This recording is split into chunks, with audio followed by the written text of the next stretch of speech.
Avec Romain Puertolas, on peut s'attendre à tout. J'aimerais partager l'humour subtil et à toute épreuve l'univers loufoque des romans de Romain Puertolas, écrivain français. Son écriture serrée, avec des rebondissements à ne plus savoir que faire, pas une longueur, qu'une seule envie, lire le prochain chapitre.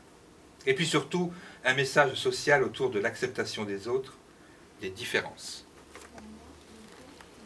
Son premier roman, à succès, L'extraordinaire voyage du fakir qui était resté coincé dans une armoire Ikea, une œuvre burlesque, un fakir indien prénommé Ajatashatruf, à prononcer selon les aptitudes linguales, Jarach Tacharu ou Achète un charouf, qui décide de venir à Paris pour s'acheter un lit à clous.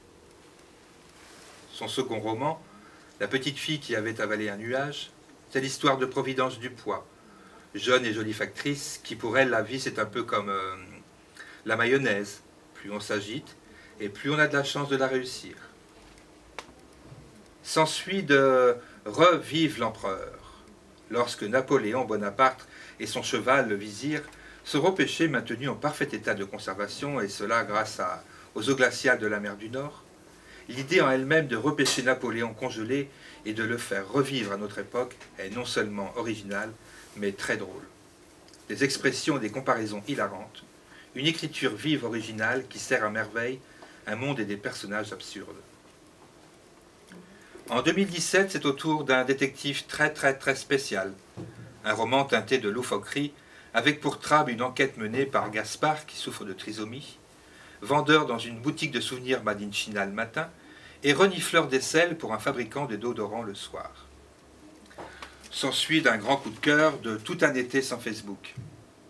Un village avec 150 habitants, 198 ronds-points, un seul feu rouge, mais ni Facebook ni Internet. L'inspectrice de police Agatha Christie, en converse rose, trompe l'ennui grâce à son club de lecture. Et puis c'est le retour d'Ajatashatruf, Jatash Tacharu ou Achète un charou, dans les nouvelles aventures du fakir au pays d'Ikea. Repartir à la reconquête de soi, cap sur la Suède pour rencontrer le maître d'Ikea. En 2019, la police des fleurs, des arbres et des forêts.